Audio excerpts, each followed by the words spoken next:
Her smile said everything her lips refused to, and I believed every word it didn't speak. It started quietly, the kind of moment you don't notice until it's already changed something inside you. The cafe was half full, sunlight spilling through the tall windows in pale ribbons that made the air look softer somehow. He was sitting near the window, notebook open but untouched, the hum of quiet conversation around him fading into background static. That's when he noticed her. A woman, maybe in her early 40s, not the kind of beauty that shouts, but one that draws you in the longer you look. Long black hair framed her face in easy waves, a few strands catching the light as she leaned over a small cup of coffee. Her skin had that soft, natural glow of someone who's comfortable in her own quiet, lightly tanned, faint laugh lines around her mouth that didn't hide her grace but deepened it. She wasn't performing for attention, she was simply being. That, somehow, made her impossible to ignore. Her posture was effortless yet composed, the kind that comes from experience, from knowing when to speak and when to listen. She was sketching something in a small book, the pen moving slowly, deliberately. There was something peaceful in her rhythm, something that stilled the restless part of him. Their eyes met only once, a brief flicker, a passing current, but it landed deeper than he expected. There wasn't a spark in the loud, cinematic sense. It was quieter. Her lips curved just slightly, the faintest trace of a knowing smile, the kind that felt like it carried meaning without context. It wasn't an invitation, not exactly. It was a recognition, a silent understanding that neither had to explain. He looked away first, not out of disinterest but because the moment felt too real, too vulnerable for a stranger's gaze. He tried to focus on his notebook again, but the words wouldn't come. Every few minutes, his attention drifted back to her table, to the way she tucked her hair behind her ear, or the way her eyes softened when she looked out the window, as if she was remembering something from another life. The warmth of the cafe seemed to wrap around the moment, blending the scent of coffee with the faint music playing from an old speaker. Somewhere between the soft light and her stillness, something unspoken started to form. He didn't know her name, didn't know her story, but something in him felt like he should. Maybe it was the way she carried herself, calm but guarded, or the way her smile looked like it had seen both heartbreak and healing. By the time she stood up to leave, he realized he'd barely touched his drink. She walked past his table, close enough for him to catch a trace of her perfume, light, floral, and fleeting. When she glanced back, that same soft smile appeared again, warm, mysterious, and filled with a quiet promise he couldn't name. And just like that, she was gone, leaving him with the kind of silence that felt louder than words. 2 days later, he found himself walking toward the same cafe again. He told himself it was for the coffee, the familiar warmth of routine, but that wasn't true, and he knew it. Something about that woman had stayed with him, an image that lingered like the aftertaste of something sweet. The way she'd smiled, that calm, unhurried confidence, had carved itself into his thoughts. He needed to see her again, even if just in passing, even if she never remembered him. When he pushed open the door, the same warm air greeted him, coffee beans, soft chatter, the low hum of jazz spilling from the corner speakers. He didn't scan the room right away, pretending not to care. But when his eyes finally did wander, they stopped instantly. She was there. Same table. Same seat. Her sketchbook was open, though she wasn't sketching this time. Instead, she was staring out the window, chin resting on her hand, lost in the kind of thought that makes the world disappear. The late afternoon sun caught the edge of her profile, turning her black hair into a deep chestnut shimmer. For a moment, he hesitated. Should he go over? Would she even remember him? But before doubt could convince him to leave, she looked up. Their eyes met again, and just like before, something wordless passed between them. Recognition. Warmth. She gestured lightly toward the empty chair across from her. It's still empty, she said, voice steady but touched with quiet amusement. He smiled, trying to mask the sudden rush of nerves. Then it would be rude to let it stay that way. He sat down. The air between them felt both new and familiar, charged in a way that wasn't loud, just alive. At first, they spoke about nothing, the weather, the coffee, the rain that had threatened the sky earlier. But slowly, the conversation deepened without them noticing. She told him she used to teach art at a small college. He could hear both pride and loss woven into her words, though she never said why she left. He didn't press. There was a quiet respect in letting her keep her story in the pieces she was ready to share. When he spoke about his uncertain plans, about not knowing what he wanted from life, she listened the way few people ever do. Not just hearing, but seeing. Her gaze didn't drift. Her expression didn't judge. She had this way of listening that made every word feel safe, even the clumsy ones. At one point, she laughed, a full, genuine laugh that caught even her by surprise. The sound loosened something in him, that familiar nod of guardedness that youth often carries. The cafe slowly began to empty. Evening sunlight melted into golden amber across her face. Their hands rested near each other on the table, close enough to feel the warmth without touching. When she finally looked up, there was a softness in her eyes. "You've been here for hours," she said gently. "Feels like minutes," he replied. Her smile deepened, small, thoughtful, almost knowing. Maybe time just behaves differently when it feels right.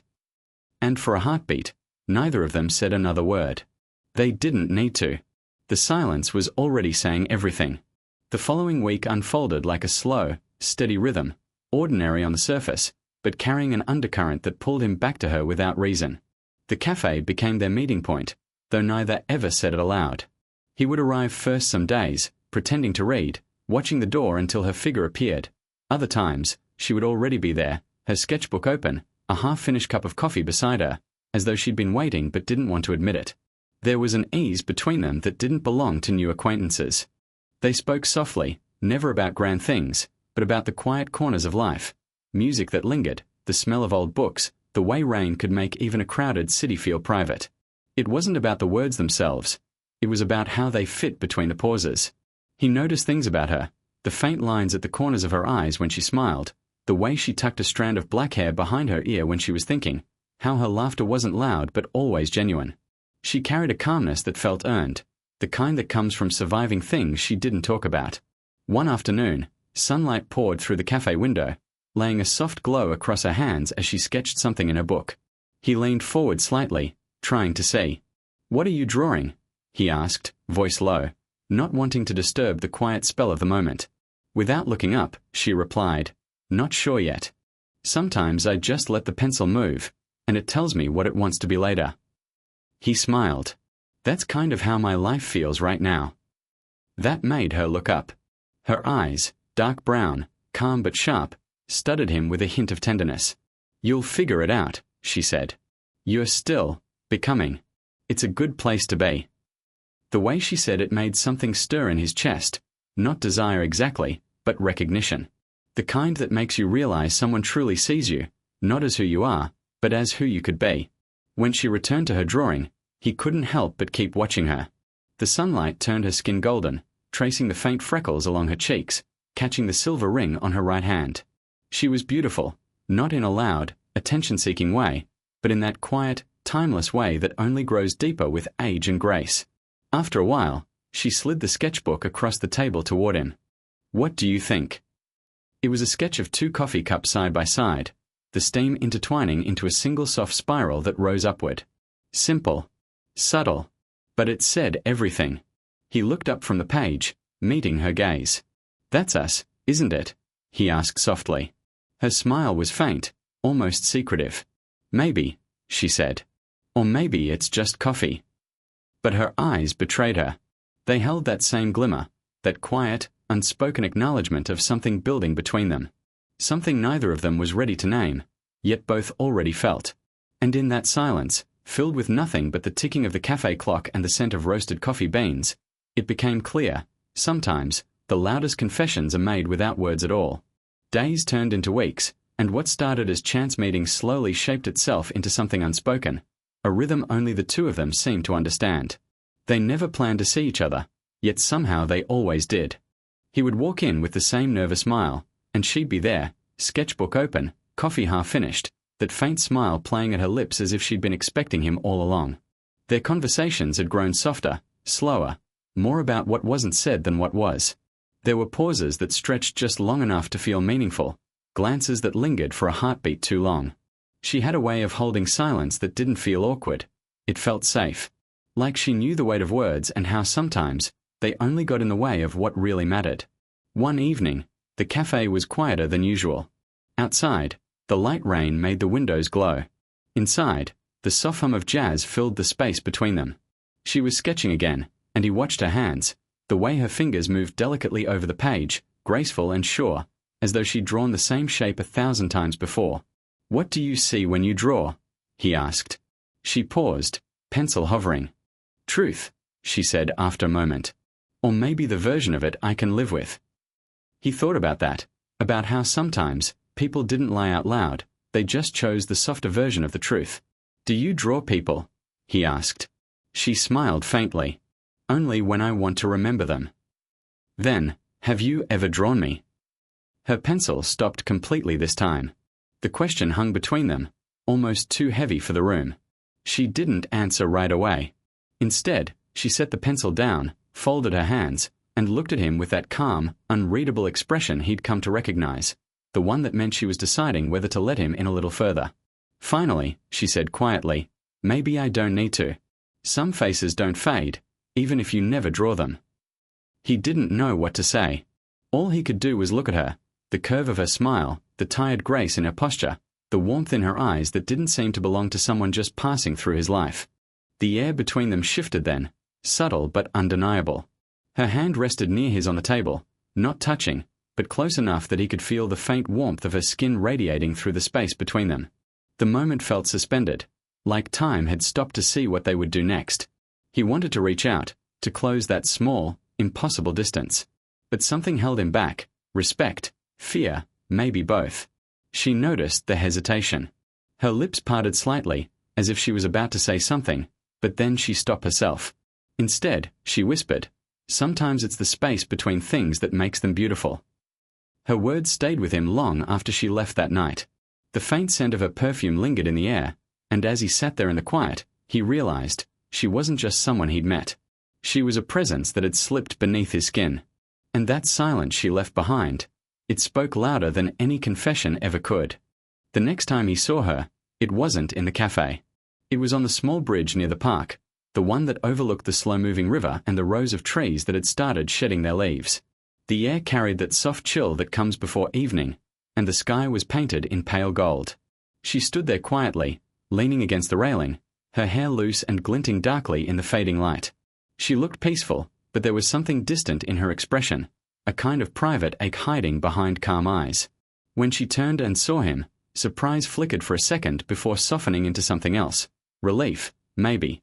Or recognition. "You found me," she said with a quiet smile. "Didn't know I was looking," he replied, though part of him knew that wasn't true.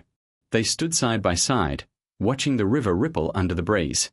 There was no need for small talk this time. The silence between them felt heavier now, filled with things both of them knew but hadn't dared to name. The kind of silence that asks a question neither of them were ready to answer. Finally, she spoke, her voice low, almost carried away by the wind. "I used to come here when things got too loud. When I needed to remember that life keeps moving, even when you can't." He looked at her, really looked. There was strength in her stillness, but also a trace of something raw, regret, perhaps, or fear of what she might feel if she let herself fall again. He wanted to ask what had made her so guarded, what stories she carried in the quiet spaces behind her eyes. But instead, he just said, "I'm glad you didn't stop moving." That made her laugh softly, though her eyes didn't quite match the sound. "You're kind," she said, "but sometimes I think kindness hurts more than cruelty. It sees too much." Her words landed somewhere deep inside him. Maybe because he knew she was right. There's a strange kind of pain in seeing someone for who they really are, and still wanting them anyway. When their eyes met again, there was no hesitation left in his. He reached out, his fingers brushing against hers on the cold metal railing. Her hand flinched slightly at first, then stilled. Slowly, her fingers turned, fitting against his palm, soft and deliberate. It wasn't a bold gesture, it was quiet, careful, but it said everything words couldn't. Her thumb moved faintly against his skin, almost like she was memorizing the moment. Then she looked at him, and the air seemed to thicken between them. Her voice was barely a whisper when she said, "You shouldn't look at me like that." "How should I look at you?" Her breath caught, her smile small but trembling. "Like I'm something you could lose." And before he could respond, she stepped back, breaking the touch. The warmth of her hand faded, but the echo of it stayed, a silent confession that needed no words. As she turned to leave, the wind lifted her hair, and for a moment, he saw it, the truth she'd been hiding behind that smile all along. She wasn't afraid of him. She was afraid of what loving him might awaken in her again. The next time they met, it wasn't planned, but maybe fate had been planning it all along. It was late afternoon, the kind of golden hour that makes everything seem softer than it really is. He was walking down the narrow street near the old bookstore when he saw her, standing just outside, holding a cup of coffee, a small smile playing at her lips as she watched the world move by. He froze for a moment, unsure whether to approach or turn away. But she looked up, and their eyes met before he could decide. That smile deepened, as though she'd been expecting him. "You again," she said, her tone half amused, half tender. He grinned. "You say that like it's a bad thing." "Depends on what you're looking for," she replied. He wanted to say you, but he didn't. Some truths were too raw to speak out loud. They walked together after that, without a destination in mind. The city seemed quieter than usual, the kind of quiet that happens when two people are lost in something unspoken. Every so often, their shoulders brushed, and neither of them stepped away. When they reached the park, she stopped under a tree where the sunlight slipped through the branches in thin golden lines. "Let's sit," she said, her voice softer now. They sat close, not touching, but near enough that he could feel the faint warmth of her presence. For a while, they just talked about small, ordinary things. Books, music, memories that made no real sense to share but somehow mattered anyway. He found himself telling her about his fears, how he worried he wasn't doing enough with his life, that he was wasting time waiting for something undefined. She listened quietly, then turned to him. "You're not wasting time," she said. "You're learning what it feels like to want something real." The way she said it, calm, certain, and a little sad, made something inside him ache. He wanted to reach for her, to bridge the small, impossible space between them. Then the wind picked up, carrying a few stray leaves between them, and she tucked a strand of hair behind her ear. That simple movement undid him, the grace of it, the ease, the way her wrist brushed his arm as she moved. He didn't think. He just acted. His hand found hers, his fingers curling around her palm. She didn't pull away. Not immediately. Her breath caught, eyes lifting to meet his, wide, uncertain, but not afraid.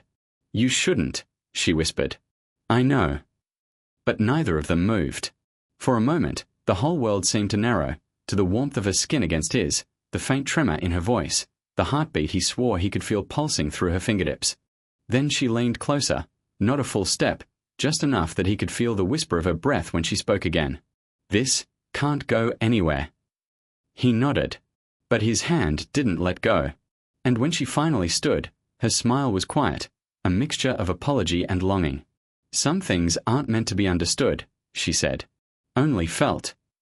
As she walked away, the sunlight shifted, and he realized he'd crossed a line he could never uncross. Days passed, then weeks. The silence between them stretched longer than he thought it could, yet somehow it never really felt empty. She lingered everywhere, in the scent of coffee, in the sound of late-night rain, in the half-smiles he caught himself giving to no one. It was strange how someone could leave, and still, the world kept carrying traces of them, invisible, but undeniably there. He hadn't seen her since that day in the park. He told himself he understood, that she'd been right, that some connections aren't meant to fit within the rules of time or circumstance. But understanding didn't quiet the ache.